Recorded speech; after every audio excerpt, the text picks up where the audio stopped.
Corona की दूसरी लहर जब आई तब सरकार ने एक बार फिर लॉकडाउन लागू किया। घरों के दरवाजे बंद हो गए और फिर पता ही नहीं चला कि कब इन बंद दरवाजों के अंदर बेरोजगारी और भूखमरी घुस गई।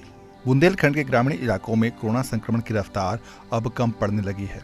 मौत और संक्रमण की संख्या में गिरावट आई है, लेकिन इस दौरान रहे लंबे लॉकडाउन ने लोगों के सामने आजीविका और भोजन का संकट खड़ा कर दिया है।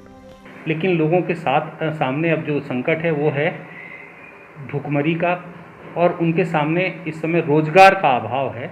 ईटीवी भारत की टीम हालात को समझने के लिए बुंदेलखंड के झांसी शहर से सटे अठौदना गांव पहुंची। लोगों से जब बातचीत की गई तब यह बात सामने आई कि हालात काफी खराब है। गांव वाले किसी तरह से अपनी जिंदगी काटने के लिए मजबूर हैं। आशाराम कहते हैं कि लॉकडाउन के कारण मजदूरी का काम उन्हें कहीं नहीं मिल रहा, वह घर बैठे हैं।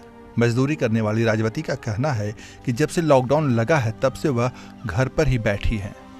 बाकी लोगों की हालत भी कुछ ऐसी ही है। लॉकडाउन तो लगा तो फिर घर परिवार कैसे चला रहे आप? चला है अब बैठे घर क्या करें?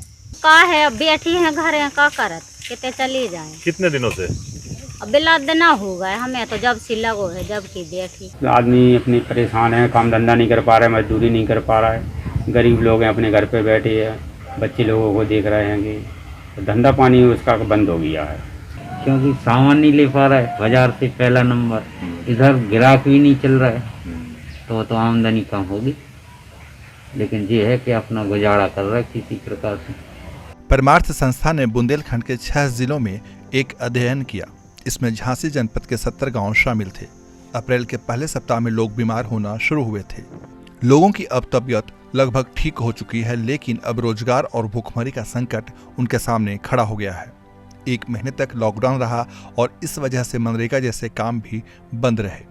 गांव में लोगों को सामान भी ऊंची दरों पर मिल रहे हैं। ऐसे में लोग आर्थिक रूप से टूटने लगे हैं। लोगों के पास जो भी पैसे थे वह इलाज में खर्च हो गए। ऐसे में लोगों की क्रय शक्ति बुरी तरह से प्रभावित हुई।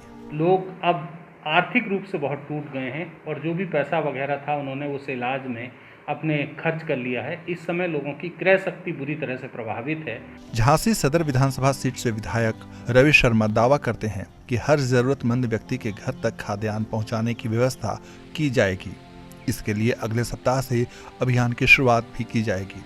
उनका कहना है कि ग्रामीण इलाकों की समस्याओं की तरफ भी सरकार ध्यान देगी। हर उस व्यक्ति को जिसको सरकार की आवश्यकता हो उसके घर तक हम खाद्यान्न की व्यवस्था कैसे सुनिश्चित कर पाएं, ये ड्राइव आने वाले अगले सप्ताह में शुरू होगी और हम घर घर तक पहुंच कर गए।